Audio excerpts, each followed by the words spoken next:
This is Mac OS Ken. Foxconn raises its forecast for the year, a fascinating look at the streaming video space, and thoughts on what Apple needs to do. It is Thursday, the 11th of August, 2022. I'm Ken Ray, and this is news from Mac OS Ken, brought to you by yours truly and sponsored by BetterHelp Online Therapy. Get 10% off your first month at betterhelp.com/macOSken. This show is also sponsored by Ladder, smart, dynamic term life insurance. You've got plans for yourself and your family. College, weddings, big life stuff. You probably got it handled if nothing goes wrong, but what if something does? You don't want to leave your family with financial issues that you're not there to help with or handle. That's why people get life insurance, especially term coverage, which is surprisingly affordable. Why not pay a bit each month to protect the ones you love? If you're asking yourself that question, choose Ladder. When you go through Ladder, everything happens online. No doctors, no needles, and no paperwork when you apply for $3 million in coverage or less. Ladder policies are issued by insurers with long, proven histories of paying claims. They're rated A and A+ by AM Best. And it really couldn't be simpler. Going through the initial screening took me less time than you'll spend listening to today's show. So go to ladderlife.com/macOSken today to see if you're instantly approved. That's LADDER life.com/macOSken. ladderlife.com/macOSken. Foxconn parent Han High Precision Industry posted a surprisingly strong June quarter with a reported emphasis on not Apple. A piece from Bloomberg had Apple's iPhone-making partner reporting revenue equal to about $1.1 billion US. That beat analyst expectations by about $100 million. Mentions of Apple and not Apple were of particular interest. While the Bloomberg piece did point to strength for iPhone in the June quarter as good for Foxconn, it also pointed to worrying signs tied to Mac and iPad shipments that were down from the year-ago quarter.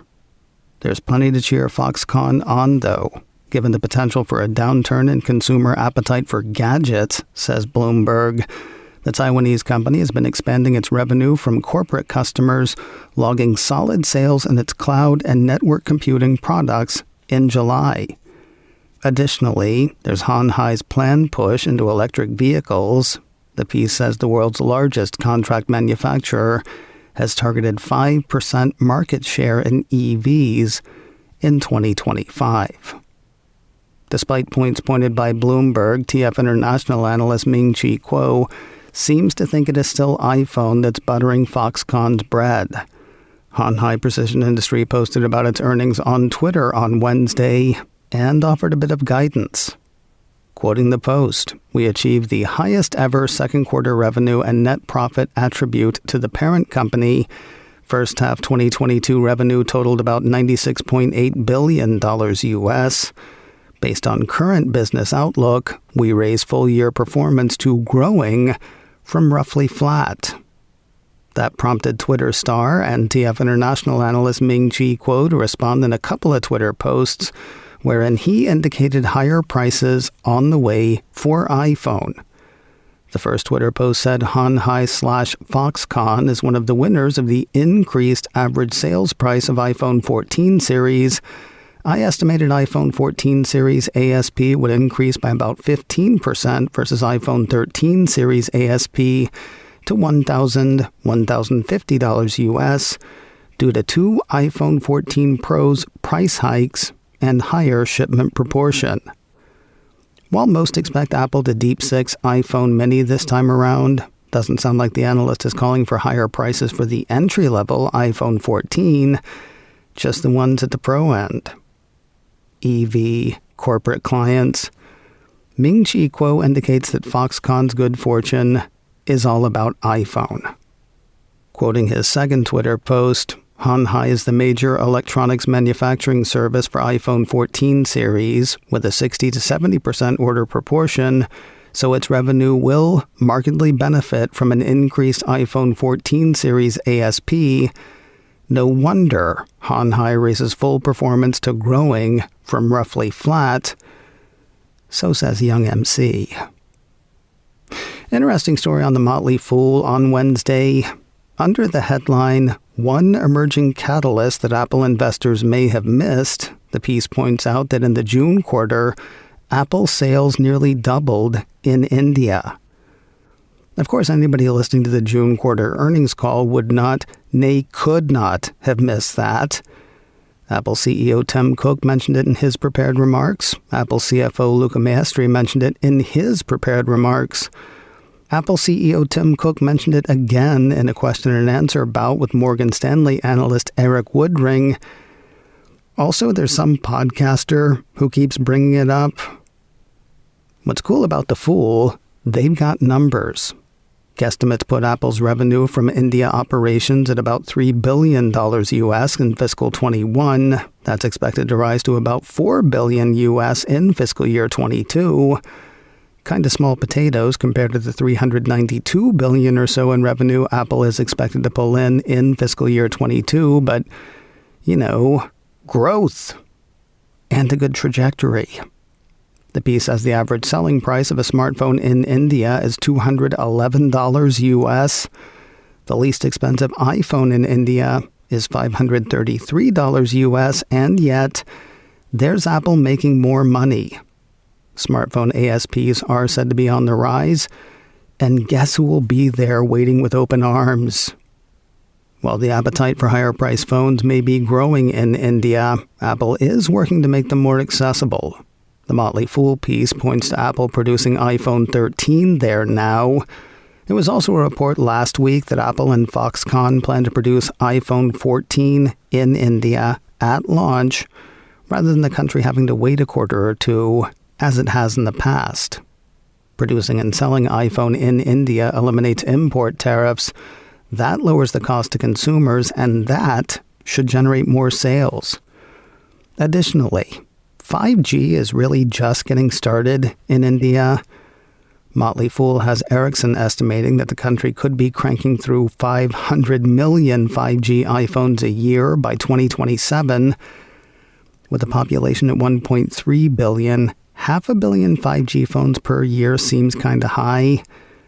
Even if the growth's not that robust, though. Growth! Apple's strong position in the premium end of the Indian smartphone market means that it is well placed to take advantage of this opportunity, according to the Fool. While the piece focuses on iPhone for India, iPhone is just where it starts. As CEO Cook told Morgan Stanley's Woodring, iPhone tends to be the engine for markets like India, particularly at the beginning of creating the market there for Apple products. When Apple announced Apple TV Plus, a lot of folks said it was going to fail. I wasn't sure how we would know that. I argued at the time that Apple TV Plus didn't have to succeed by traditional metrics.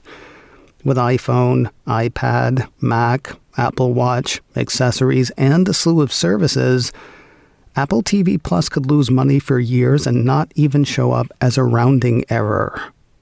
I argued then that the only services that have to worry about making money in streaming are the services that don't do anything but streaming. Basically Netflix.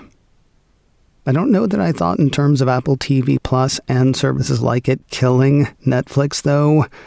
So thanks go to Needham and Company analyst Laura Martin for giving me a new way to think. Martin did 8 minutes on Yahoo Finance this week, all about streaming services.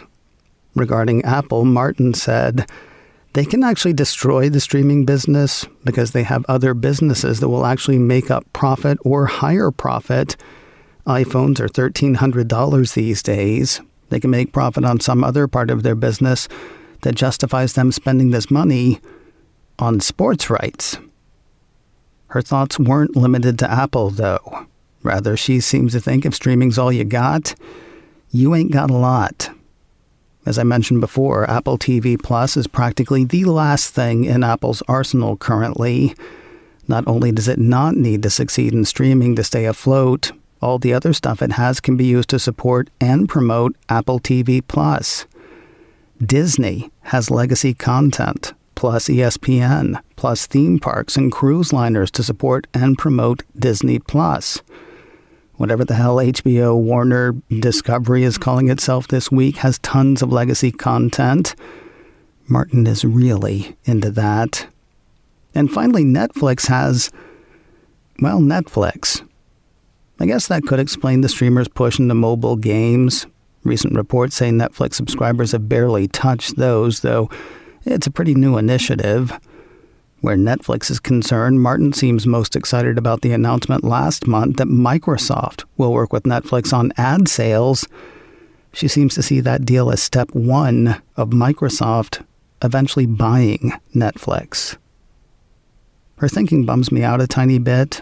There seems to be no place in her world for a good video service to survive by simply being a good video service. That said, I'm not sure she's wrong. If such things interest you and you've got 8 minutes, it is definitely worth a watch. I'll have a link to it in this story on macoscan.com. I wonder if she's run numbers on Spotify. More news in a moment, but first a word from BetterHelp, online therapy and sponsor of today's show. How are you doing? If your answer is great, that's great. If your answer is fine, that's fine. If you wish your answer was better than it is, you may want to give BetterHelp a try. BetterHelp is customized online therapy that offers video, phone, and even live chat sessions with your therapist. However you're most comfortable is how BetterHelp works. My last BetterHelp counselor and I did sessions by phone, though we would text from time to time, just to check in. It's much more affordable than in-person therapy, and you can be matched with a therapist in under 48 hours. macOS Ken listeners get 10% off their first month at betterhelp.com/macOSKen. That's betterhelp.com/macOSKen. If something's troubling you or getting you down, there's nothing wrong with trying to make it better. Get started today at betterhelp.com/macOSKen. Let us end the day with some wandering thoughts on things. So Samsung had its great big Unpacked event on Wednesday, announcing a ton of stuff that's probably really exciting to Android and Samsung fans. In the little scanning I did on the event, only one announcement caught my attention. According to a piece from CNET, Samsung has announced the Galaxy Z Fold 4 with a new camera, a modified design, and the same $1,800 price. I was going to say Samsung is still trying to make foldable phones happen. I guess that is correct, though it may be the tech press trying harder, and really who can blame them? I get it. Foldable phones are different. Some people who write about tech like different for different sake. They bemoan evolutionary, not revolutionary, because true new means not staring at and writing about the same blessed thing for another full year. According to one piece from CNET, Samsung sees foldable phones as being key to the future of its mobile device lineup. As one of the world's biggest smartphone manufacturers, Samsung influences the broader market. Does it, though? Another piece from CNET acknowledges that foldable phones have been widely available for about 3 years, but they still make up just a fraction of the smartphone market. While updates to the Galaxy Z Fold 4 are said by CNET to be a step in the right direction, the reports say it's unclear whether the new features are going to be enough to convert those who aren't already interested in foldable phones. Cult of Mac, thinks not, it seems. According to their headline, Samsung's flawed foldable Android show why folding iPhone remains years away. Now, personally, I'm not here to bag on Sammy's new phone. I haven't gone hands-on with it. I'm not sure whether the cult has either, though they seem to have seen hands-on videos. The thing that bothers them about as much as the $1,800 price tag is the visible crease in the foldable screen. Open it up and there's still a physical line down the middle, as there would be on almost anything foldable besides fabric. iPhone users won't tolerate such an eyesore, says Cult of Mac. I think if the use case was compelling enough, they would tolerate it. They tolerated the Edge network when 3G was available on other phones because what they wanted was an iPhone. Same with 3G when 4G was available, and 4G when 5G was available. They also keep buying phones with camera notches in the screen on the front and camera bumps on the back, technical accommodations that have been derided by some, yet never seem to stop consumers from screaming, "Shut up and take my money." Personally, I would like it if we never got to a foldable iPhone, because who wants that when you can have Apple's stylish new AR glasses, giving you everything a foldable would without the unsightly crease? Or the screen. The push by Samsung or the tech press or somebody to make foldable phones a thing reminded me of another story that's been kicking around this week. Google's attempt to shame Apple into adopting RCS for iMessage. Short for Rich Communication Services, a piece from Mac Rumors says RCS is designed to replace the current SMS messaging standard. It offers support for higher resolution photos and videos, audio messages, bigger file sizes, improved encryption, emoji reactions, more reliable group chats, and more. Sounds a bit like iMessage, doesn't it? Well, yes, it does. So what's Google's issue? Well, iMessage and RCS aren't interoperable. The Mac Rumors piece says Google this week launched a new Get the Message website. The piece says the site is aimed at addressing the green-blue bubbles issue between iPhone and Android users, along with problems in cross-platform messaging such as low-quality photos and videos, issues with group chat, end-to-end encryption, read receipts, and typing indicators, pointing out that these issues could be addressed if Apple adopted RCS. It's time for Apple to fix texting, reads the website.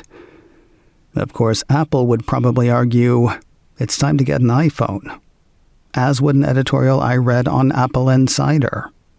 That site's Andrew Orr recounted some of the same complaints presented by Google in favor of RCS. He then proceeded to lay waste. Unlike iMessage, he points out, end-to-end encryption is not built into RCS. Carriers and companies can add such encryption if they choose. Google added support for this encryption in 2020, but only for one-on-one conversations. Like SMS, RCS relies on an active phone number. Texting gets tied to a cellular bill and can vanish if a payment is missed or because of other cellular network chicanery. In iMessage, chats can be sent from a phone number or email address associated with an Apple ID. A SIM card isn't required for conversations with other Apple users. The real swipe, though, while Google offers RCS communication in its Android Messages app as the default, Google is almost as famous for killing products and services as it is for search. Not really, of course, but you get the point. So why did foldable phones make me think of RCS? Because both leave me wondering what problem adopting them would solve for Apple. Are iPhone sales going to go up if you can fold them? Are iPhone sales going to go up if Apple adopts RCS? To the contrary, a piece from Ed Hardy over at Cult of Mac implies that Apple adopting RCS could actually hurt iPhone sales, since one of the key differentiators, blue text bubbles versus green, would be gone. Personally, I doubt that, but it's an okay argument for why Apple might not bother. If the lack of whistles and bells is an issue, there is no shortage of messaging apps that are already out there to bridge the gap. The Apple Insider editorial points out that WhatsApp and Facebook Messenger, God forbid, support rich features that both the iOS and Android ecosystems can enjoy because they're using the same app. If security is your concern, there is Signal.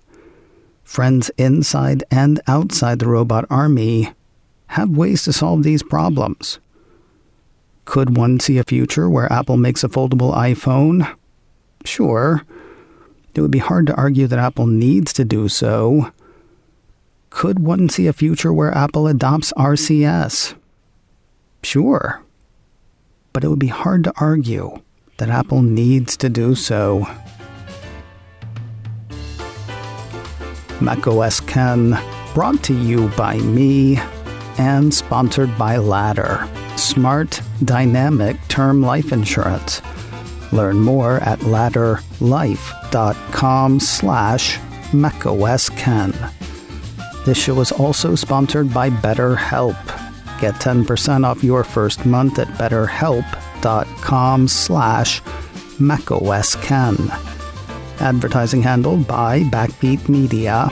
Online at backbeatmedia.com. You can reach me a couple of ways. Info at macosken.com or call 716-780-4080.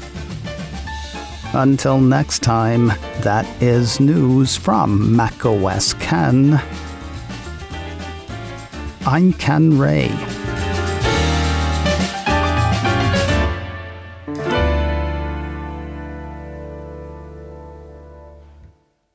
Ciao.